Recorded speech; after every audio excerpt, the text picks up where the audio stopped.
There's like some really, really low Russian TV on in the background.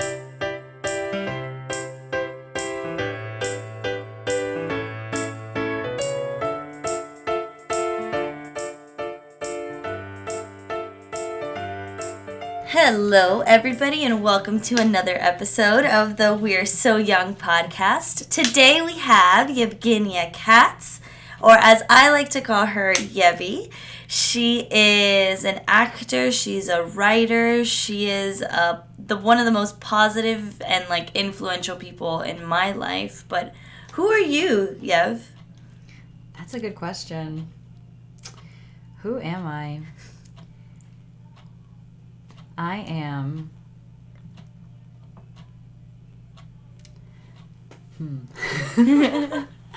I'm an experience. Okay. You are. I'm an experience. I don't really know. It's weird to define yourself, I think. Yeah. Because I think we're all always evolving and growing. So to say who I am now might be different than who I am when you end up releasing this podcast. Isn't time a crazy thing? Yeah, it's crazy because it doesn't exist. It's like I was having this conversation the other day. I was like, wow, how things can change, how time changes people, you know? And you don't even notice it happening until you look back at it and you're like, oh man, things are different, or things are, you know. Yeah. So you're right. The thing that blew my mind is I recently read an Eckhart Tolle book called The Power of Now. And I read it too. Yes. You gave it to me. It's a book that, for those of people listening who haven't read it, you absolutely should. But it's a book about being in the present. And the thing that blew my mind the most, the thing that I take away with, is that when he talks about time and how it actually doesn't exist. Like anything you think about in the past doesn't exist anymore. Like it's not now, it's not happening now, so you can't do anything with it. Yeah, and it's gone. Yeah, and anything in the future is also totally non-existent. Like you can't touch them, you can't feel them, you can't do anything with them. So really the only moment that is actually real is the present. Yeah. And when I really sat with that and thought about it, I was like mind blown. Yeah. It's crazy because I personally have lived a lot of my life harping on the past and things I wish I would have done differently, and then also anxiety on the future and what's going to happen and all of these things. And just to think about how much time, present time, I've wasted future tripping or past tripping, I guess. Right. And it's crazy because the only time that you can waste is the time you have now. So as long as you're focused on right now, there's literally nothing else but me and you talking. Yeah. But it's also one of those things that you start to think about that everything that you've gone through until now has made you so present in the moment, you know? So let's go from the beginning. Where did you grow up? Where's your family from? We are actually recording at her grandparents' house. My babushka's house. Yeah. So Yev lives right now in New York, but we are here in South Florida. Mm-hmm. And it's very cute. There's a lot of just a bunch of pictures pictures of you in model poses. My uncle. And that one of you holding a drink. There's a picture. Oh yeah, that's right. Just funny because my grandma hates that I ever touch alcohol. I know. That's why I think the first time I told her I drank when I was in college, she cried. She was like, "Why are you doing that?" I was born in the Soviet Union, Ukraine, and I moved to Miami in 1992 with my family. I grew up in Miami. I'm a 305 till I die kind of girl. I'm super glad I grew up in South Florida because it's definitely defined who I am in a lot of ways. Yeah. I'm something I wouldn't have claimed probably 5 or 6 years ago is that I'm also Jewish. Like that was a part of my identity that I guess like I knew to be true, but I didn't really own as much. And I realized like when I went on Birthright, which I guess is the point of those trips, and then I went to Russia right after, I was like, oh, I felt so much more at home in Israel where I didn't speak the language than in Russia where I did.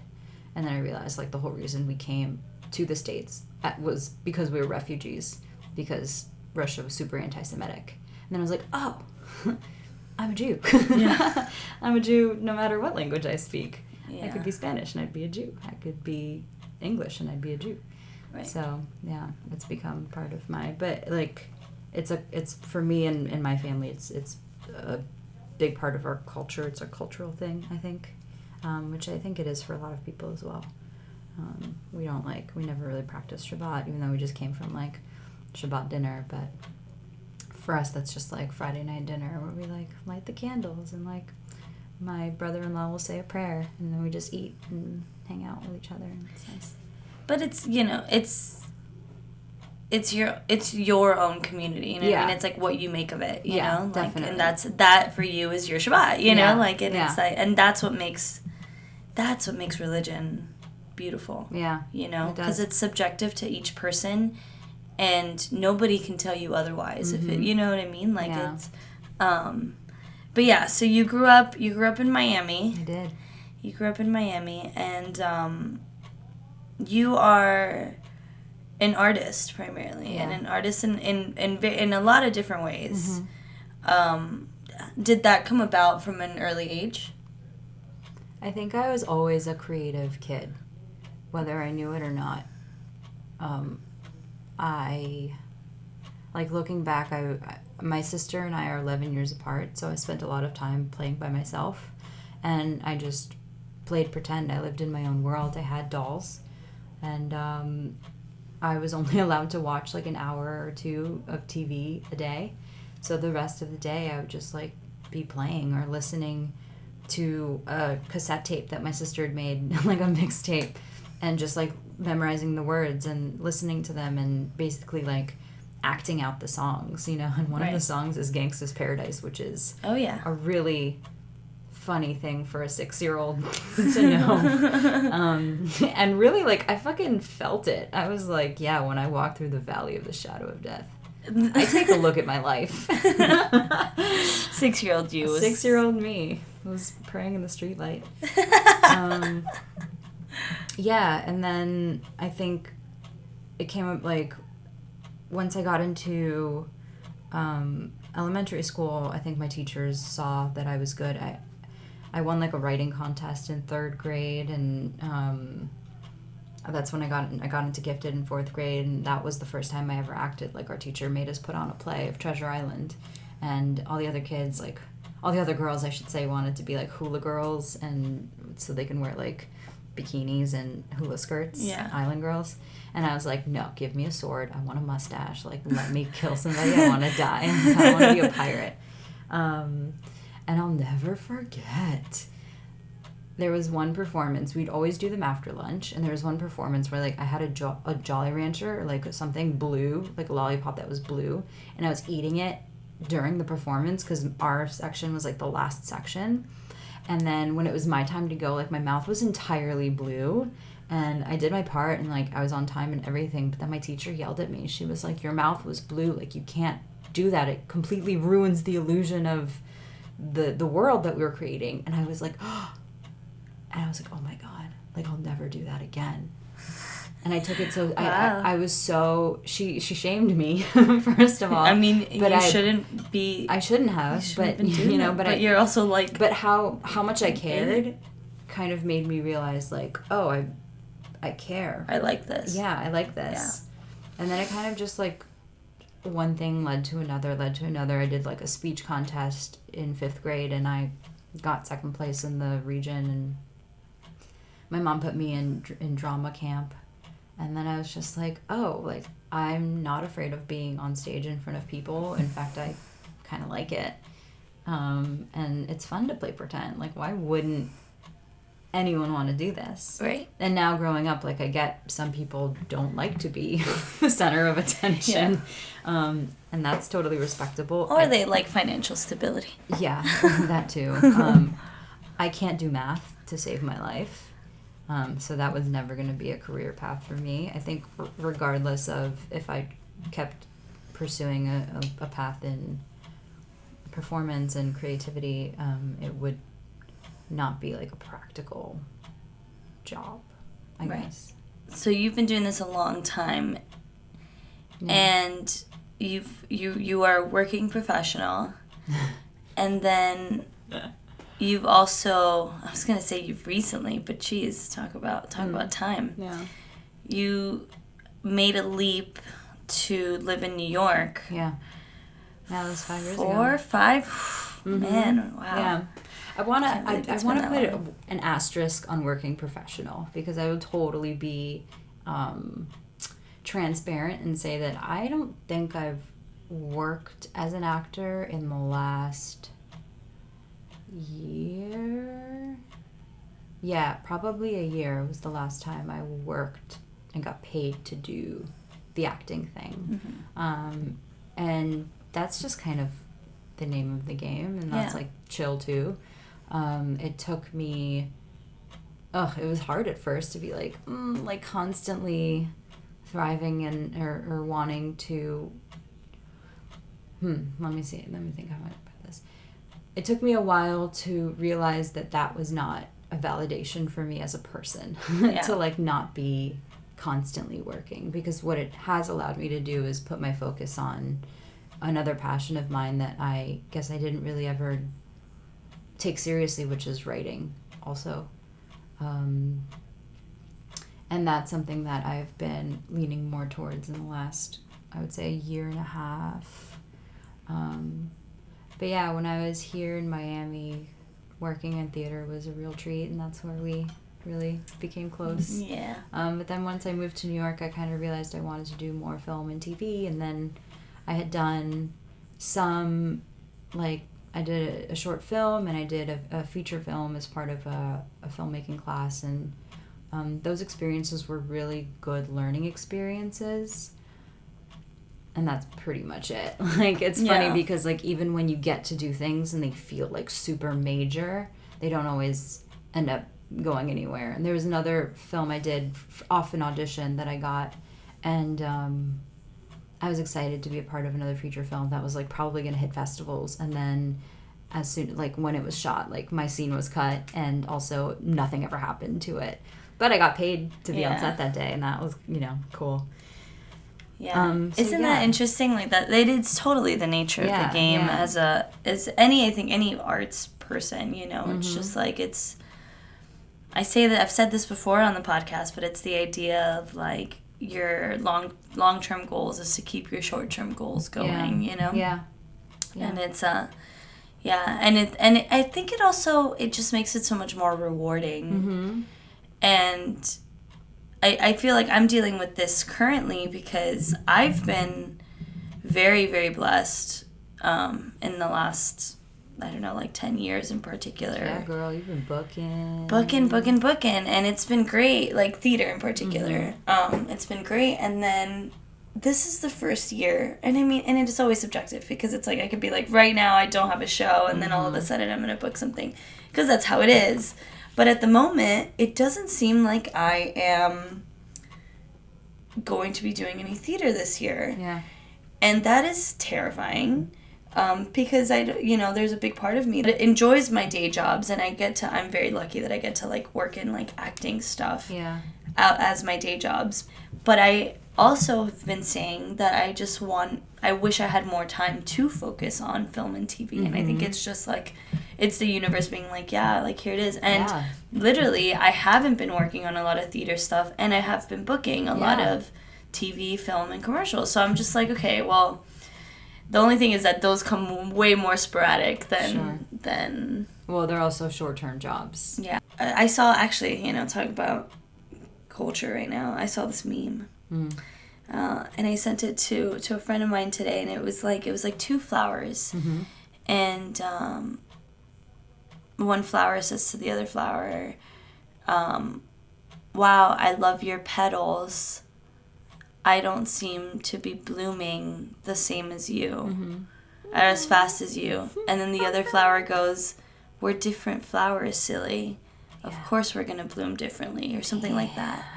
And it's like, yeah, you know, it's like, it's true. It's like, and everybody has their own, you know, like, it doesn't, I think that, yeah, like, for me, it's a big thing to be like, oh, I'm not booking right now. And I see everybody else booking, and I'm like, okay, well, but that doesn't diminish the fact that, like, I've been doing this my entire life. Like, yeah, if there's, you really have. yeah, like, I've been doing this professionally since I was like 5 years old. Like, if there's something I do know, and especially in this last, like, 2 years where my life has been in total, like, change mode, the only constant has really been my career. Yeah. And the fact that I'm, like, very certain about that. Yeah. You know? Even if it's an uncertain kind of business. Yeah, you mean, like, your choice to stay in the career? Yeah. Yeah. So. Same. It's hard. I mean, like, it's crazy. And I remember when I was in college, or, like, my senior year, and auditioning for schools and being like, is this? And then once I got in, I was like, is this what I'm gonna do? Like, is that crazy? I think it is crazy, but, like, I also can't imagine doing anything else and being happy. Like, yeah, that's kind of what it came down to, and it's still the case. And actually, one thing I have done is that I've, like, kind of gotten into coaching and audition coaching, which is so fun. And it's just fun to watch somebody get it, and you know, and do that. And, like, people I've coached have, like, booked roles on, like, Ava DuVernay shows, and got, like, a legit agent out of it. And sometimes it's like, wow, I can help somebody else do that, but I'm not doing it for me. And is that weird? But, like, no, like you said, like, we're all different flowers. Yeah. And that's something that you have to understand. Yeah. I think not just in business, but, like, in general in life, because comparison is the thief of joy. So if you're, like, always looking at somebody else's plate and wondering why you don't have what they have, it's just never going to work for you. Like, you're just never going to be content and happy. Or you're gonna, like, end up settling, you know, which is so sad. I think that for me is a big fear, is just feeling like I don't ever want to feel like I'm settling. Yeah. You know, and I feel like this career is so unstable that a lot of people end up doing it because they want you find a love in something else. You find a love in financial stability, or you find a love totally valid, which is so valid. Yeah. I guess I'm just, like, not there yet, you know? Maybe. Or maybe I will get there. I don't know. Well, I just think that people, their values change, or they realize that, you know, it's not worth, they would value, you know, something else more. Yeah. The hustle is not worth it to them. Right. Which, again, is super valid. Yeah. You know? We are all different flowers. Yeah, exactly. We all think differently. Yeah. Yeah.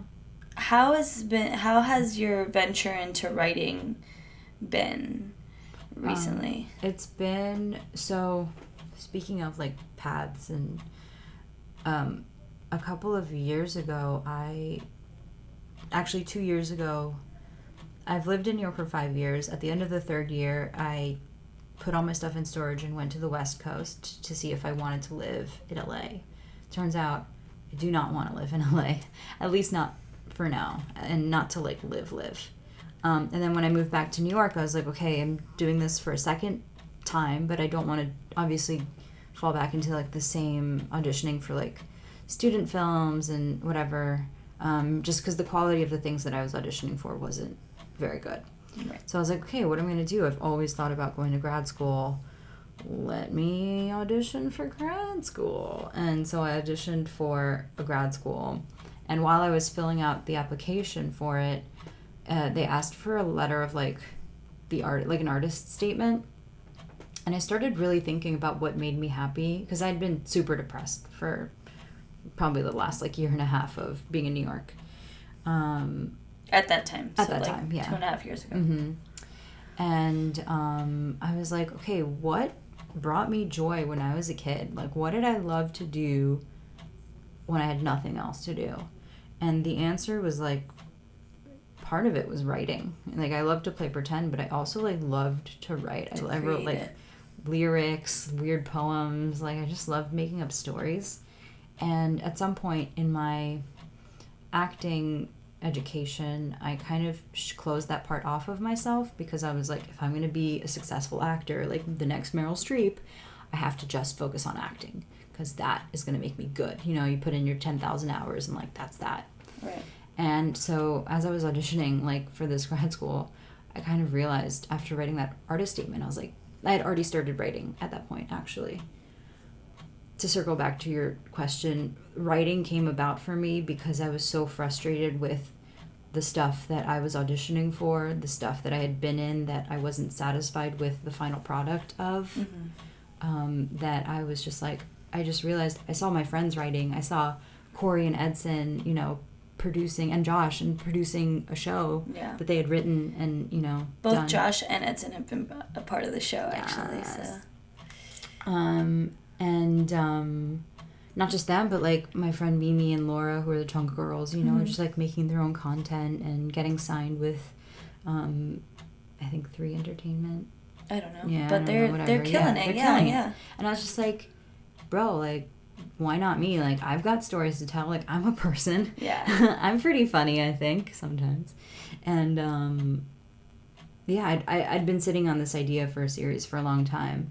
And I was just, like, kind of waiting around for somebody to start writing it with me, because I didn't believe in myself enough. And then one day I was just like, fuck that. I'm going to just start writing it and start doing it. And so I did. And this was happening at the same time that I was auditioning for this grad school. And so I kind of told myself, like, I'm going to put everything I have into this audition. And if I get in, then I guess I'm going to go to this school, because it's a school. I was auditioning for a school that you, like, would not turn down. And if I don't, then I'm meant to write this show. Because that's how I got into undergrad. Like, I was just like, felt like a fluke, you know? And so yeah, and then I auditioned and I didn't get in, and I was like, okay, word, thanks universe. You know, it was kind of a lightning bolt moment for me, because I'd put so much of my time into one aspect of myself. Yeah.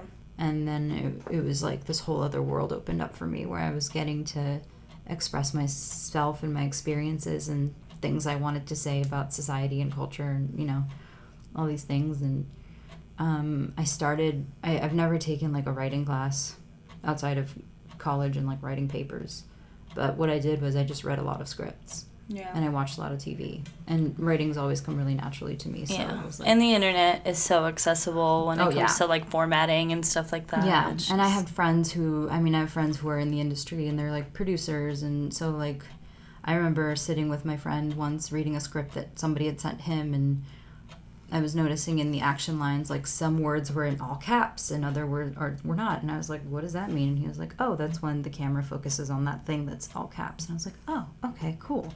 So then when I started writing, I was like, making sure to, you know. Yeah. It's interesting. It's an interesting difference between reading a play and reading a screenplay, and how you're really, as a screenwriter, writing it exactly the way that it should be seen. And that's so cool. Yeah. You know, because when I read books, I see them as a movie. It's like a movie playing in my head. Mm-hmm. So writing a screenplay is kind of doing the reverse in a way. Like, you see the movie in your head and you have to find a way to put words to it. Yeah. So that's been cool. That's interesting. And I feel like, I mean, you grow also as an actor the more you write. At least I feel like it's been a case for me. You know, I mean, I think my show is loosely based off of me, like at least the characters based off of me. So I'm doing a lot of, like, self-digging. Sure, yeah. But I'm sure that that's still the case when it comes to writing even characters that don't have anything to do with you, because it's just still coming from a vulnerable place, which is the inside of your brain, you know? Like, you recently had, like, a reading of your like, pilot episode. How was that? Like, how did you... Dude, it was nerve-wracking. Yeah. But I mean, it went really well, which was a relief. And I got not only good responses, but really helpful notes. And kind of realized that the character that I'd written for myself was basically like a piece of cardboard compared to like all the other characters. Yeah. But it was because I was so worried about writing something for myself and making myself the most interesting that I kind of made everybody else super interesting. Yeah. And I was just like, during the reading, I was like, okay, when is it my turn to speak? Like, where's my character? Nothing to say.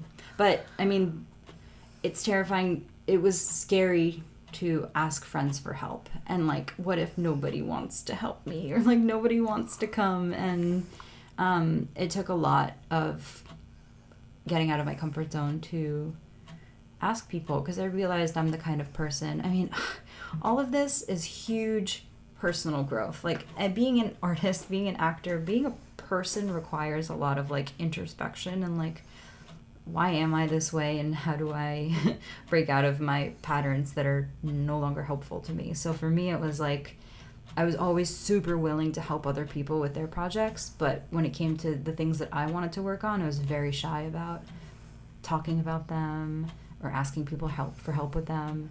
And then finally, I just like couldn't anymore. I gave myself a deadline and I was like, I'm going to ask these people and they're going to say yes because I've helped them all in their own, in like other respective things. And I just don't see a reason why they would not. Basically, I had to talk myself down from a ledge. You know what I mean? Yeah. All of them were super willing to help. Like, nobody was like, ugh, I guess I'll do this. You know? Like, everybody was like, yeah, for sure. And once I got past my own insecurity of, like, asking for help. Yeah. Sitting in my living room with, like, 15 people all there to read my script and just be so excited about it was, like, probably the best feeling I had this year. Like, probably better than my birthday and, like, whatever. You know? Yeah. And I had a bat mitzvah, so that says a lot. It was really meaningful to me. Yeah. But even then, after that moment, I had like a month where I didn't touch the script at all because I was like, okay, what do I do now? You know? It's like such a back and forth. Yeah, but I think that that's important because I've been in that same... I was like writing, and then it's been a month and a half that I haven't... Like, I've looked at the script and I've read back at it, but I haven't touched it. Like, I need to give it the time that it's due. For you sure. know what I mean? Yeah. And I think that, I think you needed to absorb everything that all the notes you got and stuff like that.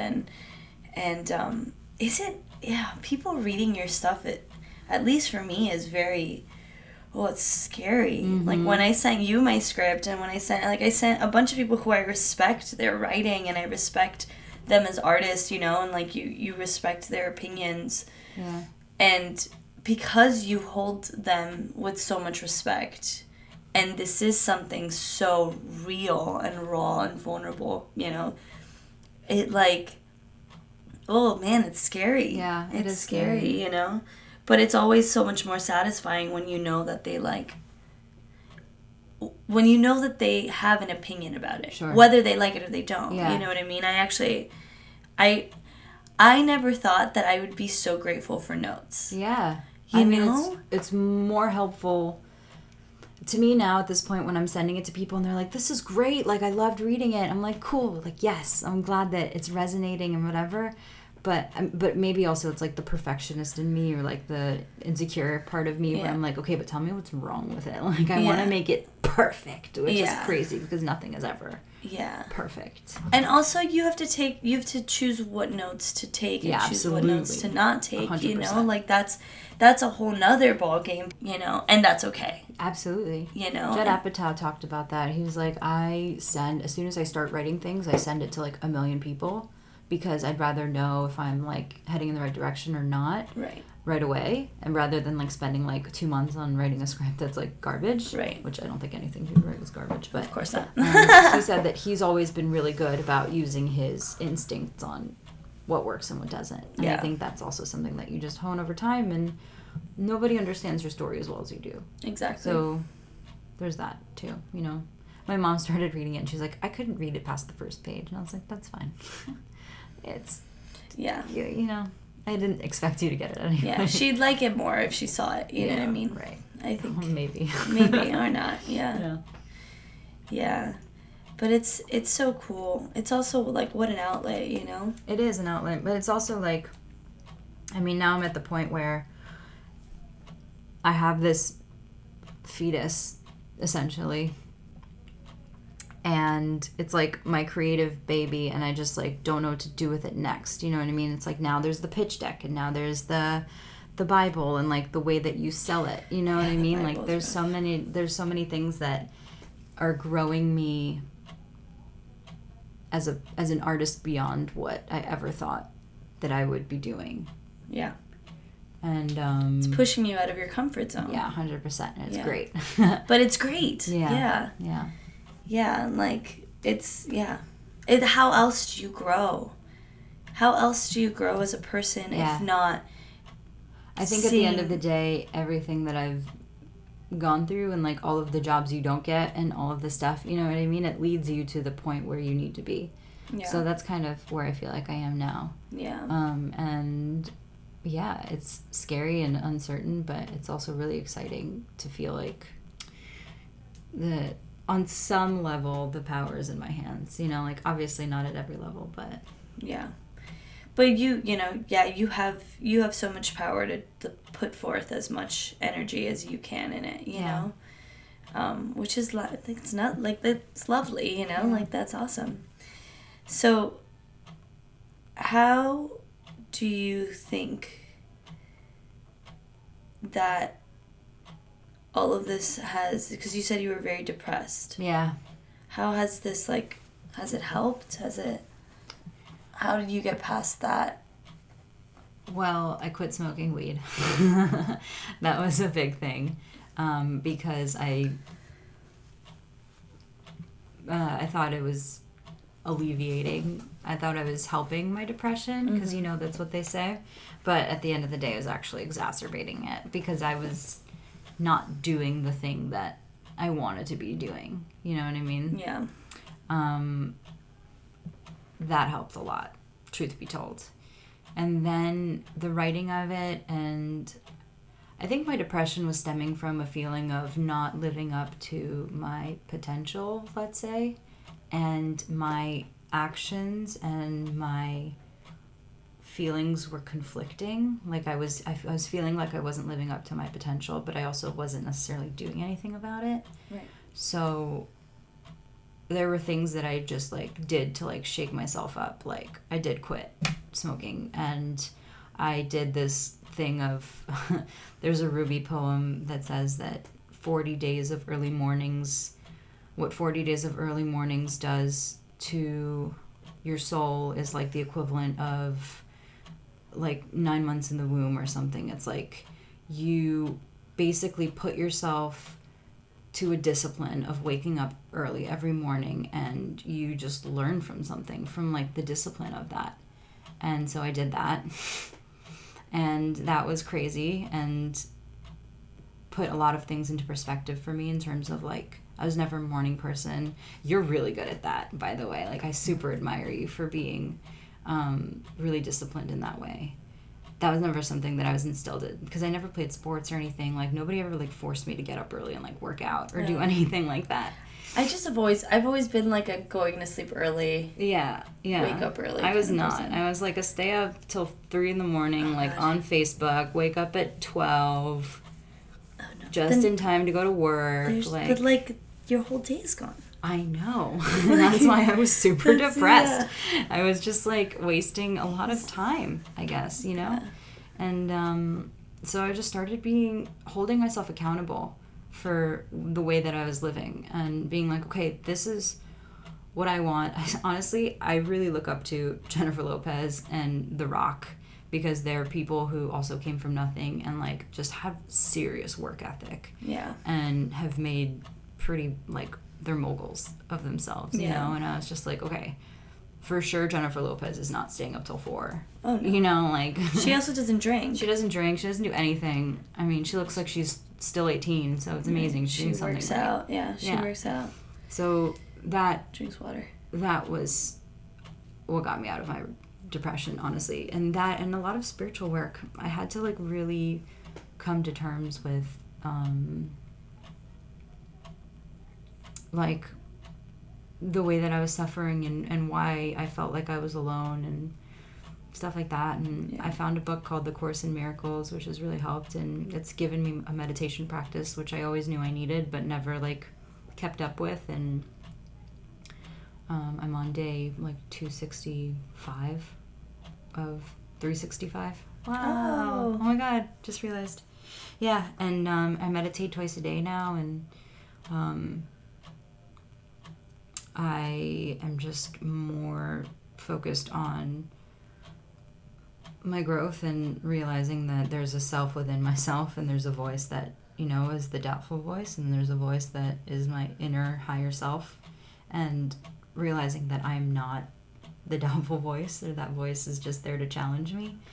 Yeah, it's just been stuff like that. That's a great way to think about it. Like, that voice is just there to challenge you, but it doesn't necessarily mean it's a roadblock, you know? For sure, yeah. Because I think it's easy as humans to just kind of fall into that. Yeah. You know, fall into that I'm not good enough, or I'm not, you know, and it coming from experience, and it's hard to shake yourself out of that. Yeah. You know? Yeah. I think that that voice is the little cartoon devil, you know what I mean? Yeah. Like, that voice is the voice that opposes your highest self. Yeah. And it's a part of you, and it's not something that anybody ever gets rid of. I think it's just a part of human nature. Like, our souls are put in these vessels, and they come with your intuition and everything. Yeah, they come with your intuition and everything that is like good and of the universe and perfect. But then there's also this little piece that like keeps you tethered to the earth, or like, you know. And I think our jobs as humans and also spirit beings on this planet is to overcome that voice and help each other overcome that voice, because that's the voice that tells you like, that person has more than me, and, you know, I'm not good enough, so I'm gonna hurt this person so that they feel what I feel, you know. Like, yeah. And karma's a bitch. Like, it's freaking real. It's fucking real. Like, you go out of your way to hurt somebody, that's gonna come back to you, and that's gonna, and how do you expect to do well?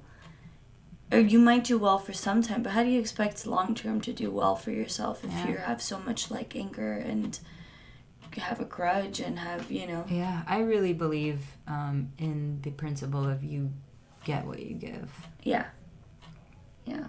And I've been really careful in the last year with my thoughts and my words about myself, about other people, because, you know, it's easy to start being like, well, so-and-so doesn't have, you know, anything going for them, or, you know, when you're feeling low and you're like, well, at least I'm not that person. Yeah. Well, you know, in 3 days you could be that person. You don't know.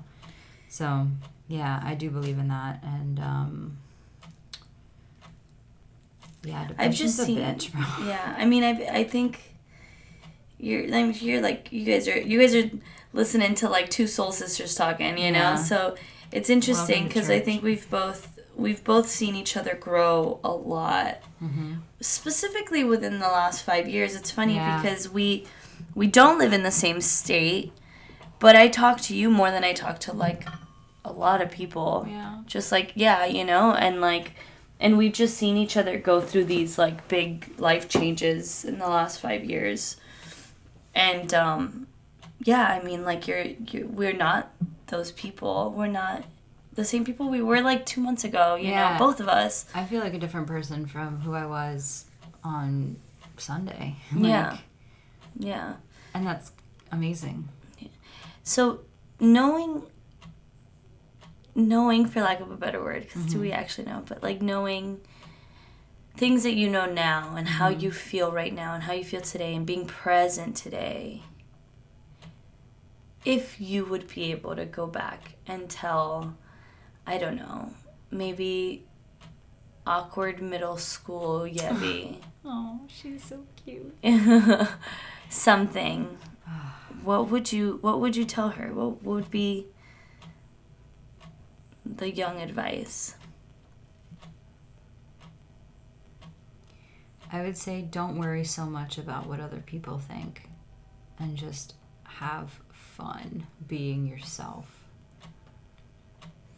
Yeah. That's a life. That's a life pro tip. Yeah, man. At any age. I had a lot of anxiety around being, I think, liked and on good terms with people. And I think I always wanted to be, like, popular and liked. I think I had, like, when growing up, like, watching Mary-Kate and Ashley movies where, like, they'd go anywhere and, like, the hottest boys would, like, fall in love with them. I think that's just what I wanted for my life, and it never really happened. Does it ever really happen, though? I don't know. I don't know. It doesn't happen with me. Yeah, but, yeah, I think I spent a lot of time in middle school and high school, and even college, like, waiting for that kind of stuff to happen to me. And I think in college was the first time where I stopped caring so much. My friend gave me permission to. He was like, you don't have to, like, hang out with people you don't want to hang out with. And I was like, what? I'm like, wow, that's such a good point. You're right. Yeah, you're right. Yeah, and then actually I was at my roommate, my freshman year roommate, was like this gorgeous girl who's also from Miami, and she was in theater. And our sophomore year, or I guess the end of our freshman year, she was in a sorority. She, like, had joined a sorority, and she just was about that life. And I was like, okay, cool. Like, I was very much always felt like I was not able to fit into that kind of life, whatever. And then my sophomore year roommate was also, we were all, like, friends. And she was kind of about that life. She, like, dipped a toe into that life because she was from Texas. So, like, that was, like, what her high school was kind of like. Yeah. But she was not into sororities. She was, like, a little bit more of a rebel.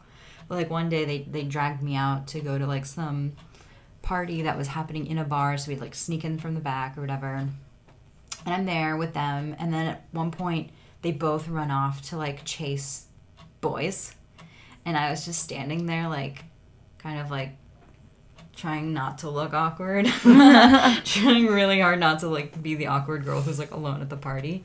And then this guy comes up to me. His name was Guy Thorpe, and he was, like, the hottest, most chiseled, like, star swimmer athlete who had, like, the biggest jawline with, like, the dimpliest chin you've ever seen. Like, he is, like, ridiculously good looking. Okay. And he comes up to me, and, like, I knew of him because, like, they would talk about the hottest guys in school. And he comes up to me, and he, like, whispers in my ear. He's like, you know, I'm not going to do a South African accent because I can't, but he has Oh, one. he Everyone was just South imagine African? He's South African. He's Oh, like, okay. you know, I was like, doesn't sound that hot till you said South don't African. have to be the awkward girl at the party. You know, that's not South African at all. But he was like, you don't have to be the awkward girl at the party. And I was like, and then at first I was like, what? Like, fuck you, dude. And then I was like, wait.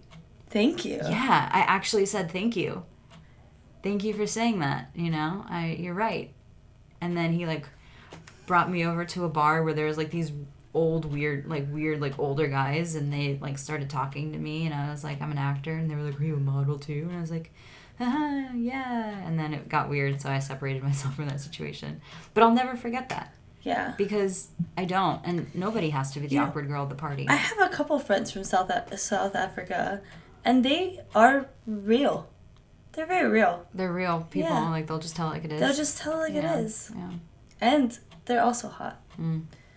South Africa might be my next trip. But yeah, I think that's what I would tell myself, is that I don't have to be the awkward girl at the party. I still have to remind myself. I mean, you just said a bunch of stuff, you know, that you said you also don't have to hang out with people you don't want to hang out with. Yeah. You know, I think these are all constant things that I think as humans we just have to continue to remind ourselves, you know? Yeah. Like, you don't have to always be liked, and you don't have to hang out with people that you don't feel comfortable around. Boundaries is, like, my key in 2019 and 2020. Yeah. Boundaries is something I never realized were so important. You know, you don't think about it. Like, you're like, yeah, I have boundaries. I don't talk to people who are bad or, you know, like, quote-unquote bad, whatever that means. But then you think about all the times where, like, people, like, kind of slight you or, like, disrespect your time, but you still, like, give them a lot of chances to, whatever. Yeah. And it's just like, nope. I've really like drawn the line a lot. Yeah.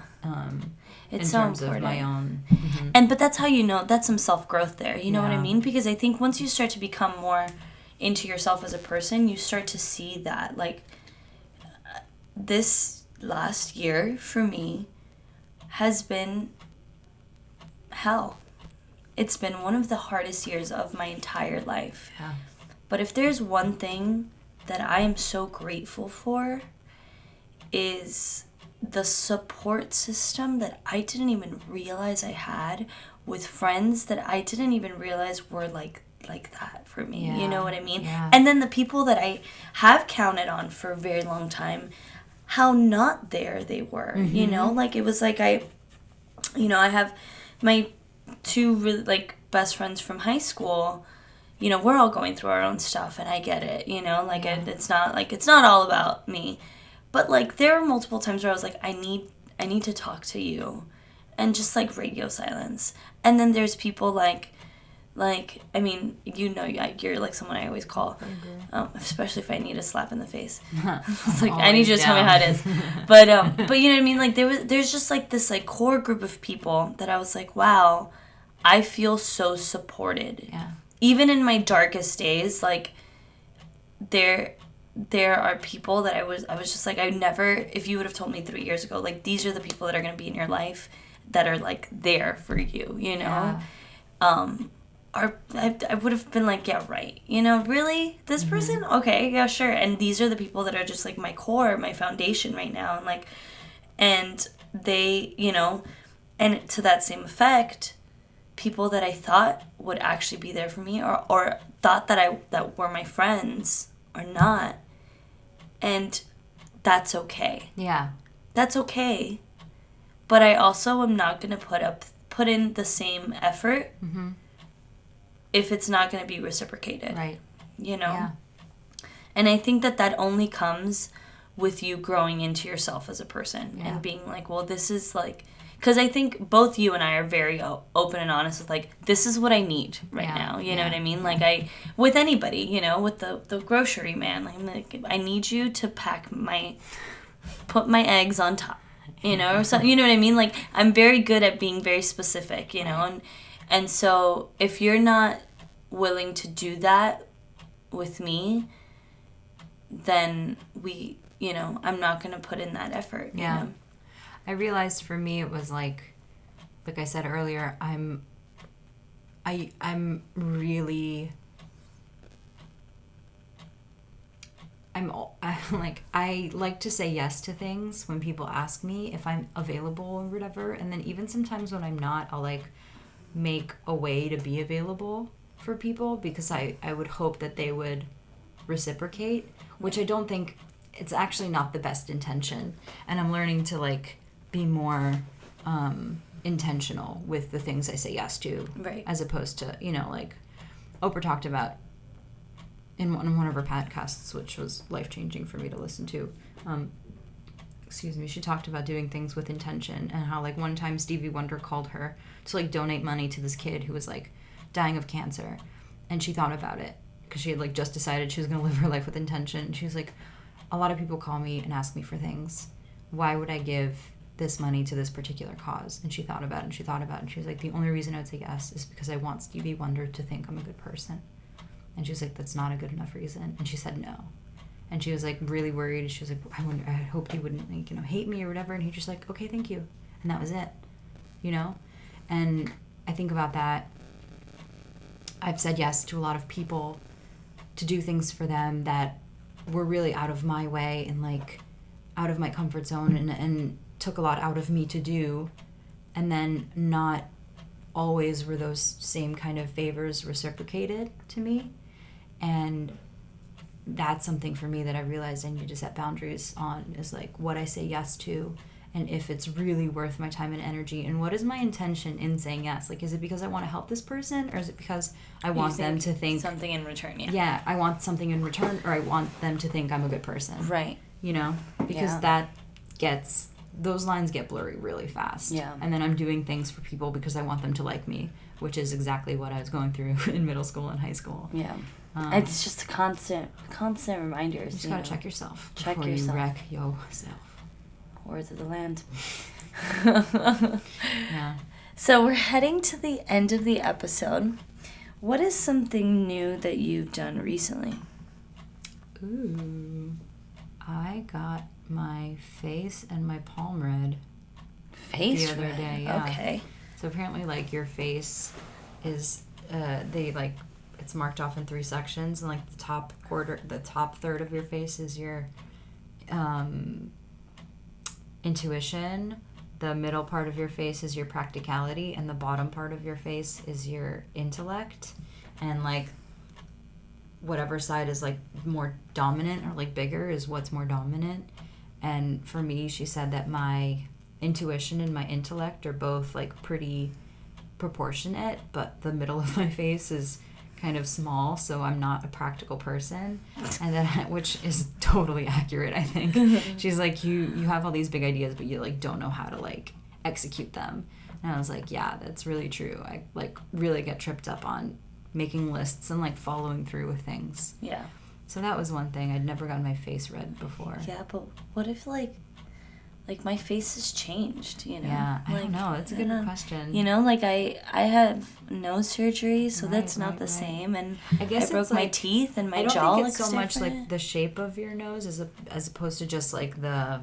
But like my jaw changed after my teeth broke. That's true. And I guess you're a different person now. I am. I guess you have more intellect I'm definitely a different person. Yeah. After the man. That's true. That will change you. That totally changed me. That was a wow. I guess you're more intellectual now. We'll see, but okay.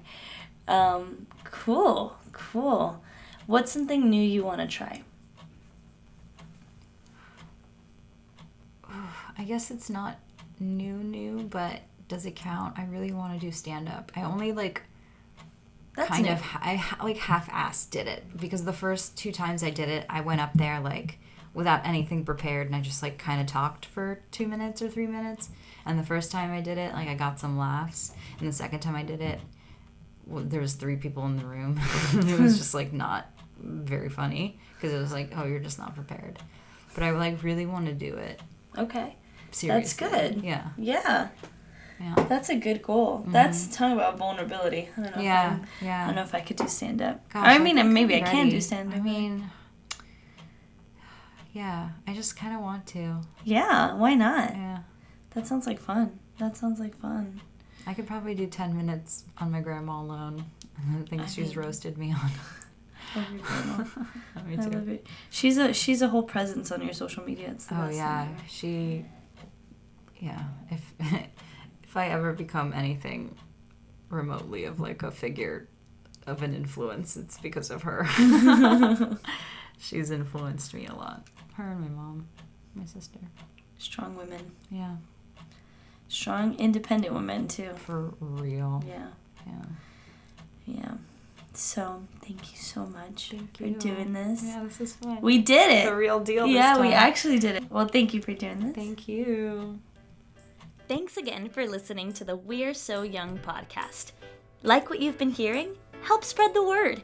If you haven't already, subscribe to the podcast on iTunes, Google Play, Stitcher, or wherever you get your podcasts. Rate, review, and tell your friends about We're So Young. And don't forget to follow us on our socials, at We're So Young Podcast on Instagram, at We're So Young Pod on Twitter, and We're So Young Podcast on Facebook. Let's all get inspired to try new things together. That's it for now. Tune in on the 1st and the 15th of each month for new episodes. Until then, step out of your comfort zones and try new things, because we're so young.